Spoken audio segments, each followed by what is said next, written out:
You know what I think? He'd make love go viral. Yeah. So today you're in for a lovely treat. Many of you know Tom Baker.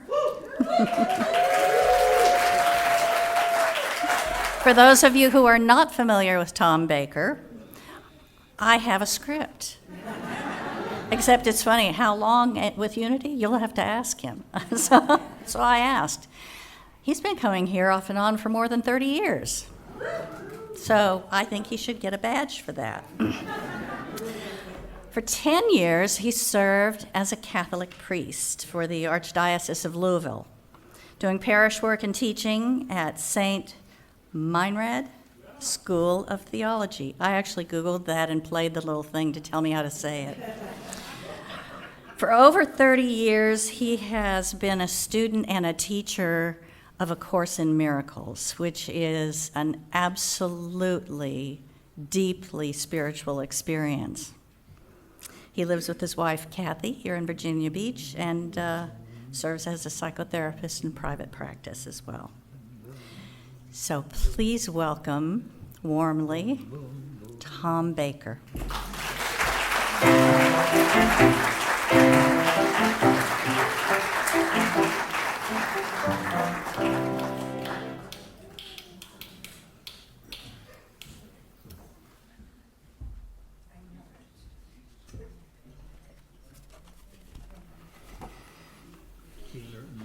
Well, we're going to talk about Jesus today. Or as they say in the Fundamentalist Church, Jesus. They make it into a longer word than it is. And I would have you think, when you think of Jesus, what face do you see? The laughing Christ. Now, you know where that first appeared? And when it appeared in Playboy magazine. I was an avid reader of Playboy magazine when I was an adolescent. But yeah, they had a picture of the laughing Jesus. It's the first time I'd ever seen it. It was sort of a shock at first, but then it was like a familiarity. Like, that's really Jesus. That really is him. For 2,000 years, the face of Jesus we are most familiar with is the face of one who has been tortured to death. Could you imagine putting pictures of your relatives around the house after they were dead? That would be crazy. You know, the deceased Uncle Jack, you know? So, but of course, that's not the true Jesus. The true Jesus is not the dead Jesus. The true Jesus is the alive Jesus. Jesus is, not Jesus was. And he's alive in the way that Heidi is alive. He was exuberant. He was a spotlight. He was a spotlight of grace wherever he went. Everywhere Jesus went, people were healed and they came alive. In the middle of a storm on the Sea of Galilee, Jesus, the mystic, calmed down the storm, and saved the ship on which he was sleeping. Jesus was also a vital and concerned friend, as close as a brother, to everyone he met. We all know this gentle soul who is currently gently awaking us from a dream in which we are trapped. It is the dream of hatred and the dream of retribution.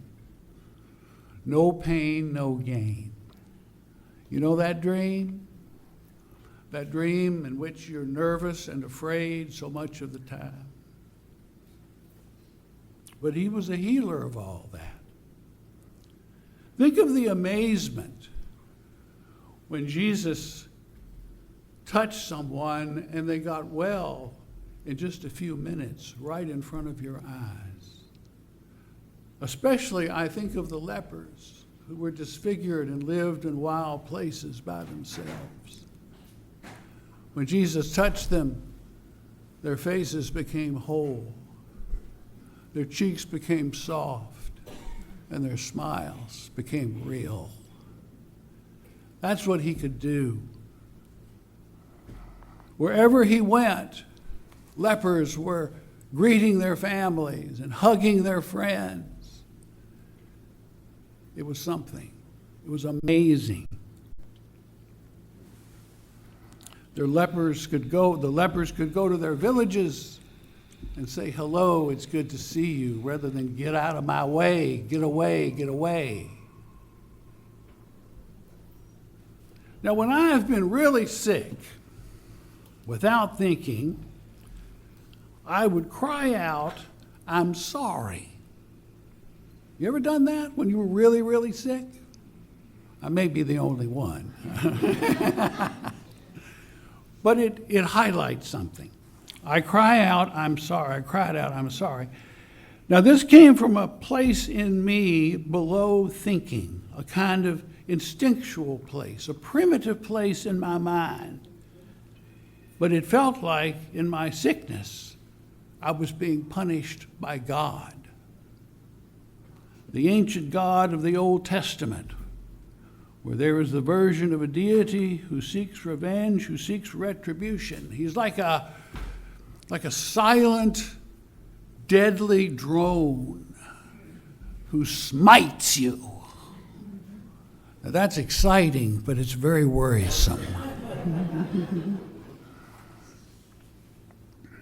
When Jesus healed, he often forgave sins, as if to say what was making you sick or making you vulnerable to sickness no longer exists.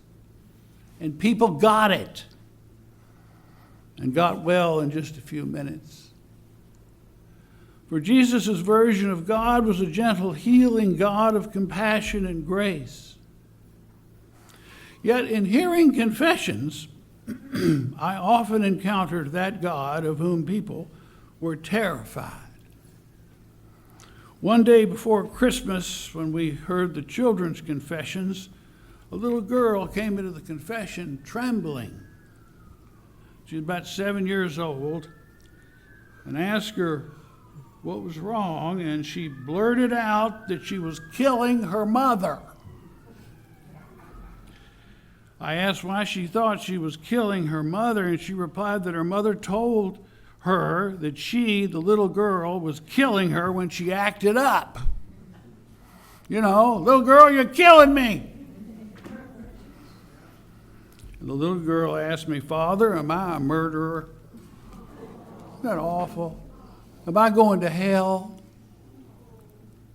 Now, when somebody talks to you like that, you can't just be in your role.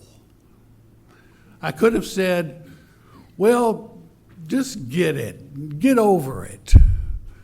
You know, you're not going to hell, or at least if you behave, you won't." That's awful. You don't say that to children. You don't even say that to people who were grown up. It was awful. I said, "Your mother doesn't mean it. It's just an expression. And Jesus is your friend, and God is like a wonderful father who only wants the best for his little girl." At that moment, it was like me and her, person to person. And I felt like Jesus letting someone know of their angelic innocence, even in the face of a severe misunderstanding. Now, we all walk around with a severe misunderstanding. We think that something is wrong with us. How many people, this is going to be chancy, but how many of you think that something is wrong with you? Come on. That's right, you don't want to admit it. Something wrong physically, something wrong emotionally, something wrong spiritually. My body has betrayed me because I have betrayed God. I'm a bad mother or a bad father. Something is wrong professionally. I'm lazy or I'm careless or I'm dishonest. That's why we have such a hard time taking compliments, because they're in conflict with how we think of ourselves as something wrong with ourselves. It's like people are disagreeing with me when they say, you're okay, you're pretty good. No, if you only knew me. Yeah, if you only could read my thoughts, you wouldn't be so confident in me. Yet only thinking makes it so. With one touch, Jesus takes the proof of unworthiness away. Wherever he went, crutches were piled in a corner, former lepers hugged their families, and the sticks the blind used to feel their way along, those sticks had disappeared. He was a healer. But he was also a mystic. Now, I can truly say that in this church, when I talk about mystics, I'm kind of talking to the choir. We have several mystics in the congregation. They don't make much noise, but they smile a lot. They don't take over the spotlight, but you notice a light around them. Those are the mystics. A mystic is a person who believes in their own innocence and the innocence of everyone that they encounter. Every mystic sees the best in everybody and cultivates the goodness and strength of God in everyone they meet. In seeing God everywhere and in everyone, their vision is that of love for all and connection with even the most despicable or misunderstood human beings. You fill in the blank. Who is that despicable and misunderstood human being that you carry around with you, that you cannot see their innocence? Think of them as a child in a diaper, that little kid who can't stand to be disappointed. That's a lot of the despicable people in the world. They just can't stand to be disappointed. They're kind of mean. But the mystic is in touch with God most of the time. A wonderful mystic of modern times was Fred Rogers, known to everybody as Mr. Rogers. Call me mister, says Fred. I knew a man who had taught Fred Rogers when he was in the seminary, and he said that Fred was the same person in person as he was on TV. In other words, Mr. Rogers was no act. He was the real deal. He planted a seed of Christ consciousness in both children and adults when he said that he liked you just the way you are. Now, that was Jesus. He liked you just the way you are. And he saw you just like that little girl, bringing something to her mother. Yeah. See how peaceful that is? To be seen like that? To be seen in all of your innocence? That's what Fred Rogers did. When he met you, it was as if he knew you and had known you for a long time. Fred just made your soul twinkle.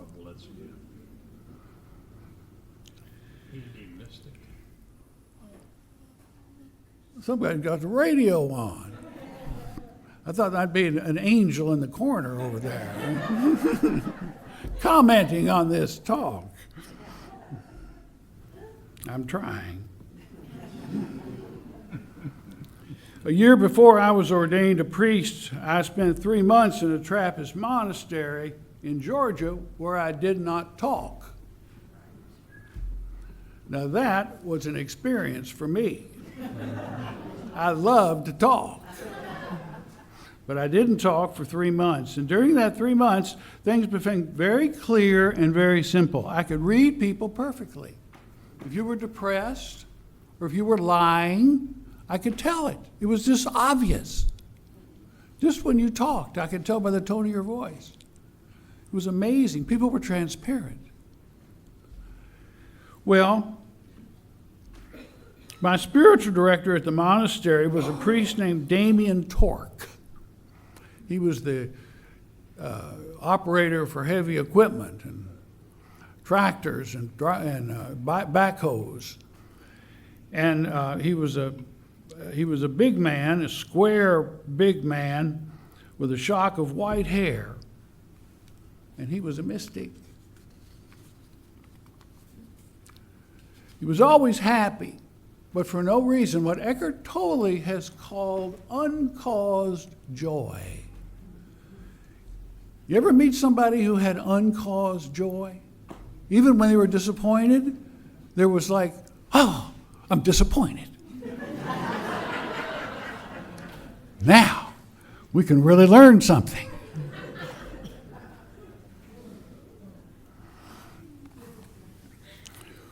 One bright Sunday in July, we had a perfect summer day, and I went to Father Damien's room and asked him if he'd like to take a walk. He was sitting in a rather dim room with the shades drawn. He smiled at me and said, "Not today, it's too beautiful. If I went out today, it would be too much. Beautiful days make me ecstatic. I would be too happy to talk, and I would dance around and act silly. Even on a regular day, I have to suppress my joy." I asked him what his secret was to such ecstasy. He said, "Well, I'm a reverse paranoiac. I'm a reverse paranoiac. The world is conspiring to make me happy." Isn't that a lovely way to talk about your happiness? Yeah. I think that the whole world, Edgar Cayce said that Jesus laughed and told jokes on his way to the cross. It must have been a beautiful day. He was in ecstasy. He was all right. He knew he was innocent, and he knew he would live forever. Now, Jesus' brother, and I will say great friend. Jesus was friendly. He was very happy. He knew you the first time you met as if he had known you all your life, and he made a connection with you. Now, you've known people like that, people that you get close to, and they make a connection with you. And no matter how long between when you talk, you just left up where you stopped before. That was Jesus. He was always kind of in the middle of the last conversation you had with him.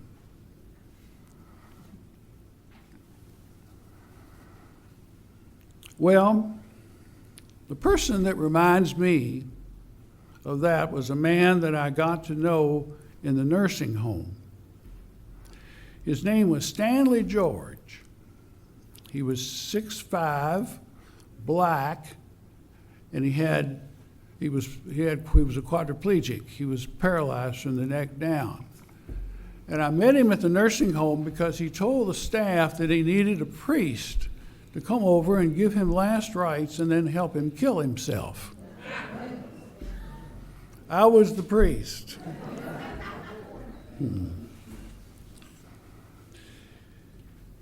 Well, the world was not conspiring to make him happy. He was horribly alone in life. He had gotten the nursing home staff in a tizzy because he wanted to die. He looked so happy to see me. "Will you help me kill myself?" he asked, his eyes glistening. I replied that I couldn't do that because I'd go to jail. You might as well be frank. But I can listen to you and take notes on what you say and then write a book about you and your life. And we can eat fried chicken together every week. He looked a little disappointed, but his eyes were shining. I guess that would be all right. So I visited weekly and started taking notes. After a few months, we became friends, and he became my confidant. We commiserated. I was horribly alone, too. I worked and I slept, and occasionally I ate. That's what the priesthood was like.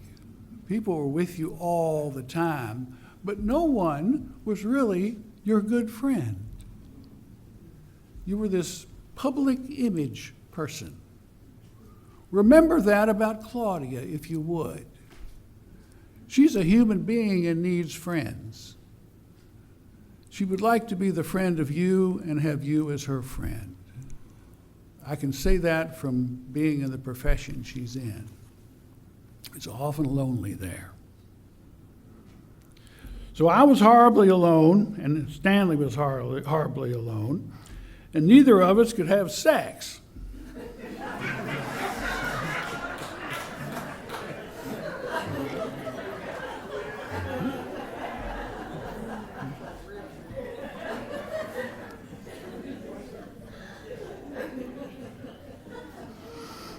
But we could both eat fried chicken and laugh.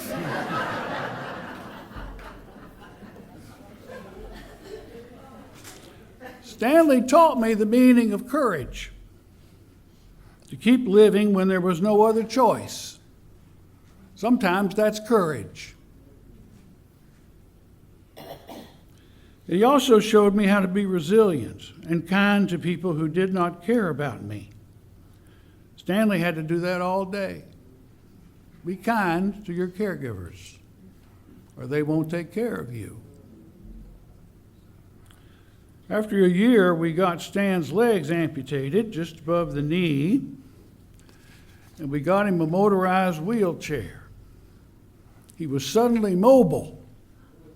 I said, "Stanley, do you have a wish?" He said, "Yes."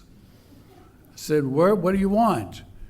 He said, "I want to go to this sleazy movie down the street, a raunchy sex movie." So we went.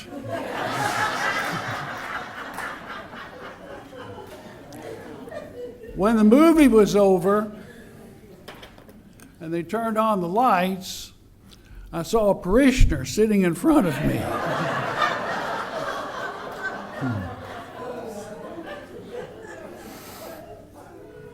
The parishioner stood up and he said, "What are you doing here?" I said to him, "I could ask you the same question." But then I said, "Oh, I'm with Stanley. He wants to see this movie." I was a chicken in those days.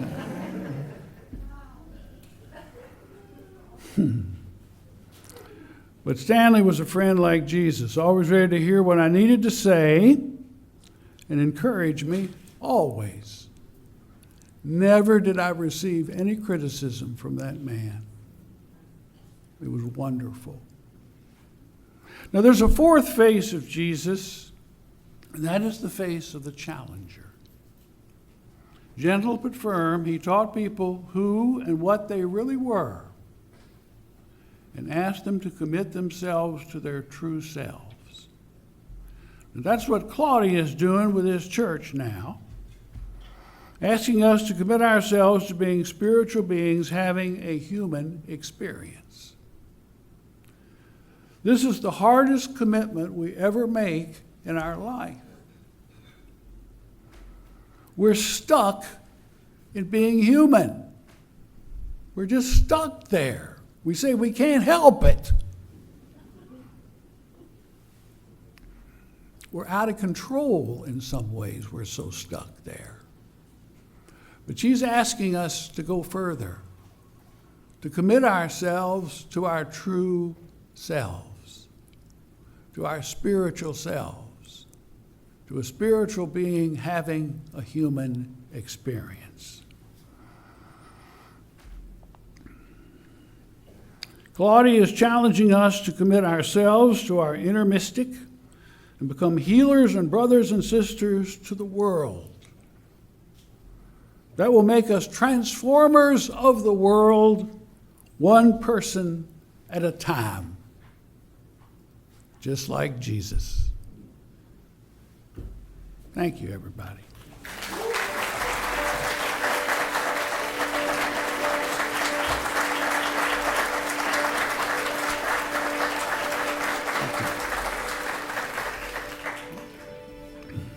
Now we have our meditation. And I would have you open your minds and hearts to a new idea. And the new idea is that you are a healer. You are a mystic. And you are a great friend, like a brother or a sister to so many. Let yourself be all these things, plus a challenger. You challenge yourself and you challenge others to be who they are and the best people they can be. That's great. But go deep down into who you really are and what you really are, which is a child of God. And know that love created you like itself. That's right. He created you in the image of God, which is love. You are the image of that which has no beginning and has no end. You are mystical and kind, and inside, deep down, way deep down, is the complete confidence that you are happy and that nothing in this world, no matter how attractive or how horrifying, can take that happiness away.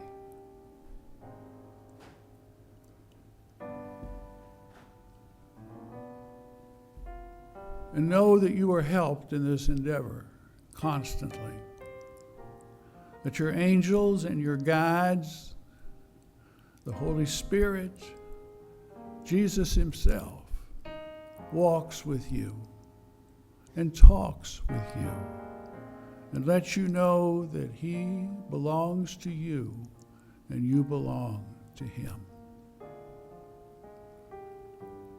It is a good day to be alive, and the future is a good time to thrive. Know that you have before you all possibilities, huge number of choices, and a God who's smiling at you as if he's known you forever and ever. Amen.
Oh, thank you, Tom. That was beautiful and hilarious, all of it, you know.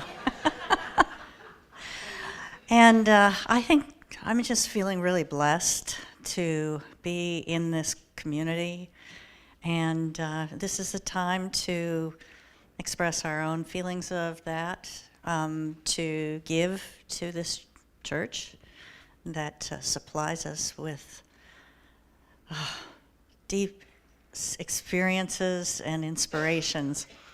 So there are many ways to give. There's a basket in the back of the room that you can drop a check or cash into. You can go online at unity.org, and there's a place to just click on Give and fill out that information through Tithely. Gosh, I think you can go to the app. I love the app. I use that for a lot of stuff. Just keep forgetting the number. Do you really forget that number? Well, there is an option to just, use your smartphone and text give to this number that none of us can forget. 540-418-1228. Text now.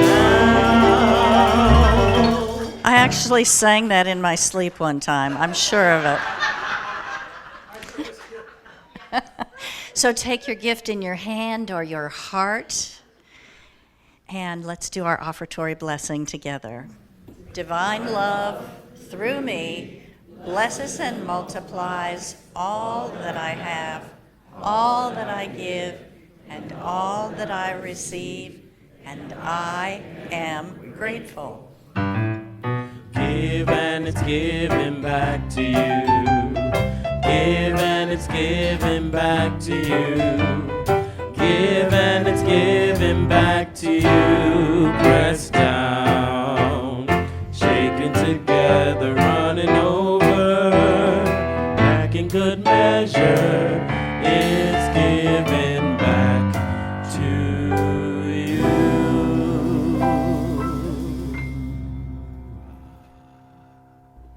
You're on, boy. 1, 2, 3.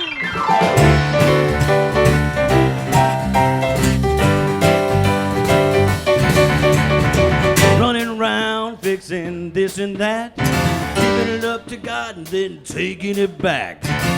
Just release and let it go. You won't even have to think about it no more. Get out of the way, get out of the way, get out of the way, get out of the way. Get out the way and let God do his thing.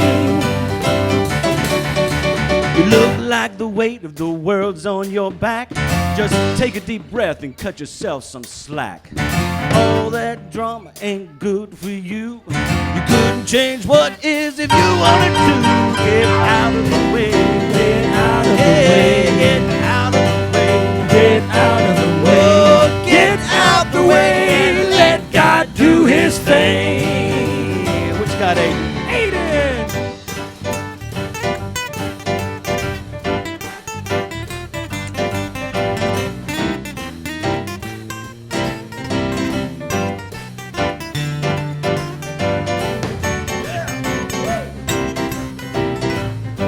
Give it up for Aiden, everybody. Yeah, Richard.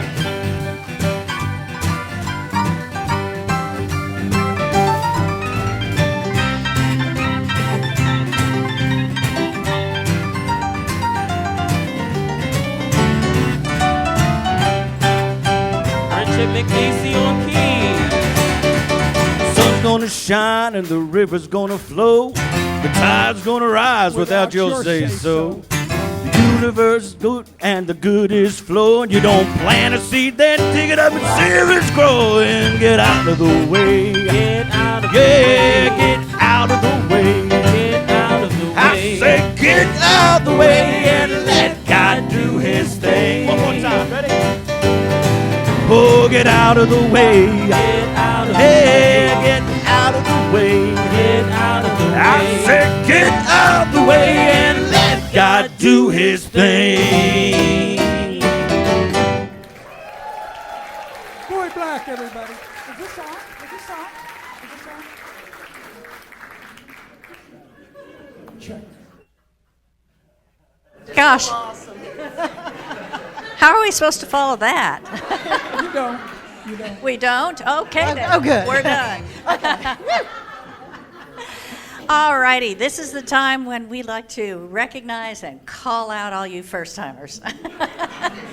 If this is the first time that you've been here at Unity Renaissance, we would really love to recognize you. If you would stand, there's somebody that will bring. Stand. Yes. Wow.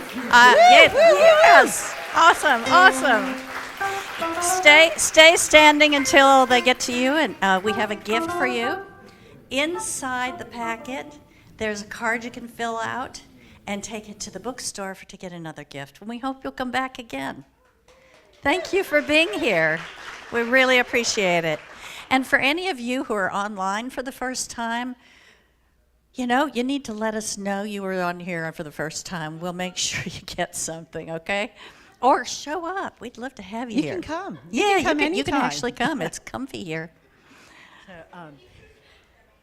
We've got a cool workshop coming up, the Healing Code of Forgiveness, Freedom from Shame and Trauma. This is an experiential workshop that's going to delve deeply into hardwired emotional pain and trauma through bridging the gap of the 12-step program of recovery and other transformational tools and practices to include the latest research in some brain science, for example, something called emotional freedom technique.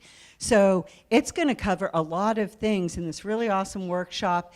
Sunday, September 8th at 1 o'clock with Esther Nicholson. So sign up online, $35 for the class, but sounds phenomenal. Does. Let me tell you about Esther. Esther's a fabulous singer as well. I mean, Really? she's a Posy Award winner. Oh, cool. So she's written songs and sings. You're going to love everything she does.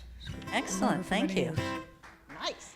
Well, as you know, Christopher Naughton is going to be doing a class in September that's 4 parts, and he's going to be out in the narthex area to give you any information that you'd like about it and to sign you up if you're interested as well. We would love to invite you to do that, and we have a video for you, so please watch.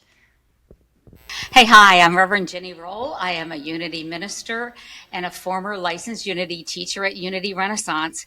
But what I'm here to talk about is something I am so excited about. Christopher Naughton is starting a brand new class series called One Step Beyond. It's coming this fall. You can see it in person. You'll be able to see it on Zoom or video on demand. And the reason I'm so excited about it is every topic that's going to be discussed in this class is something that I am so interested in and want to know more about. So I want to ask you this.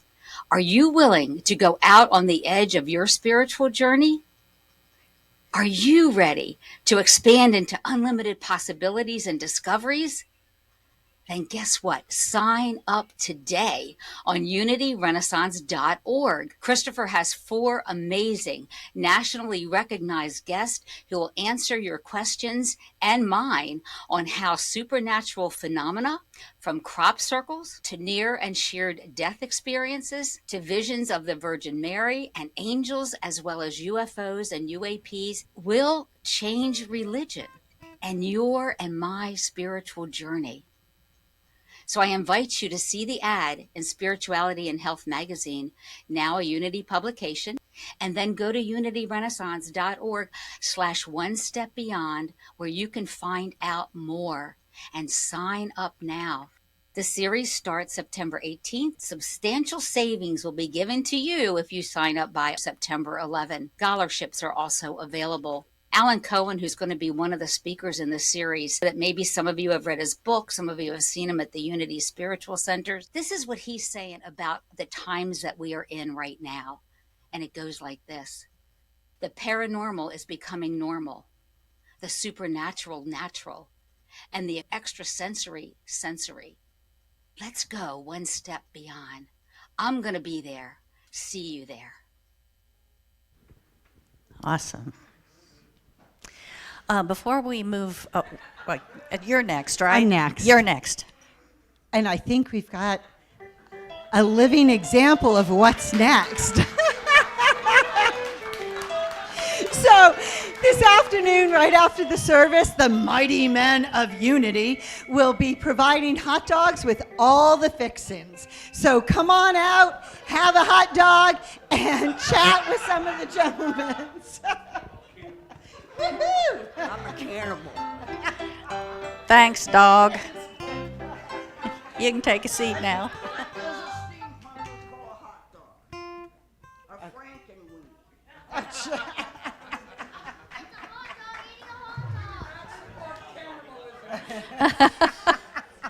All righty We're then. nothing if not fun. So that is the continuation of Sizzling Summer Sundays.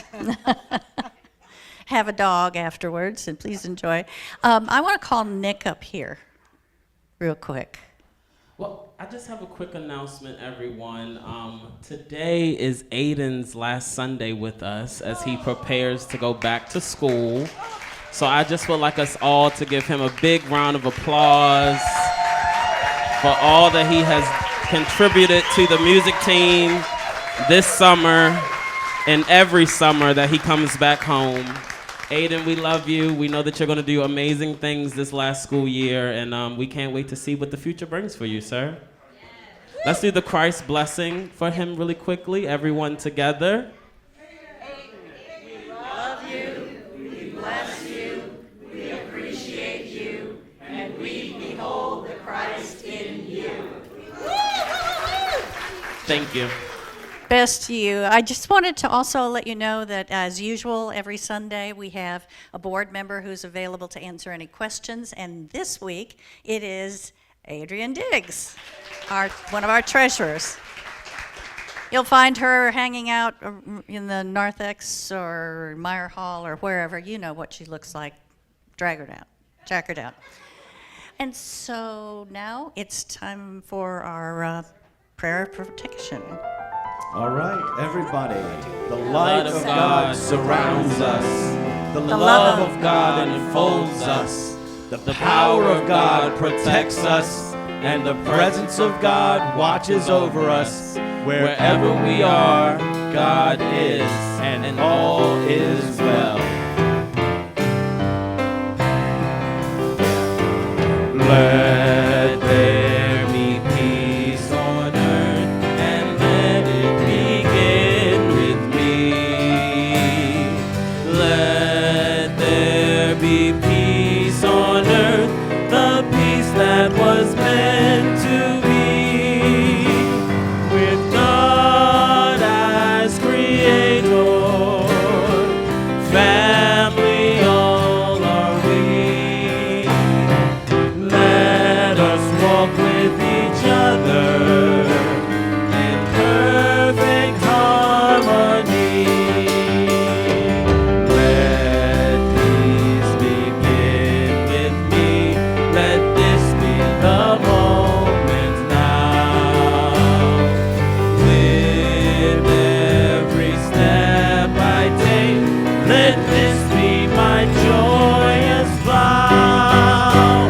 To take each moment and live each moment in peace eternally. Let there be peace on earth, and let it begin with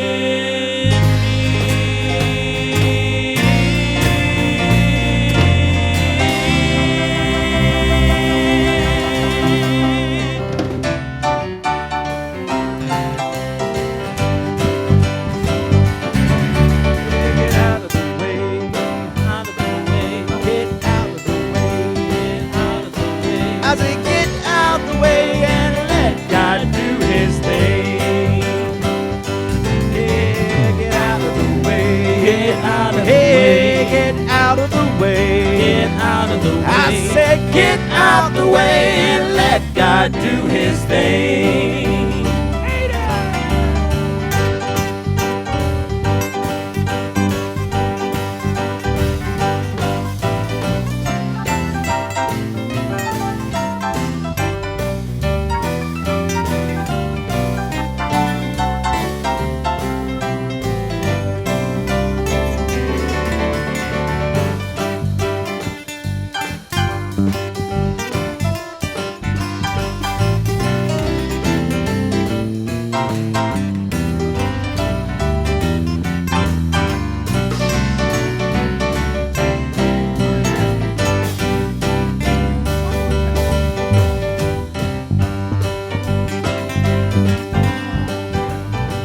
Bye.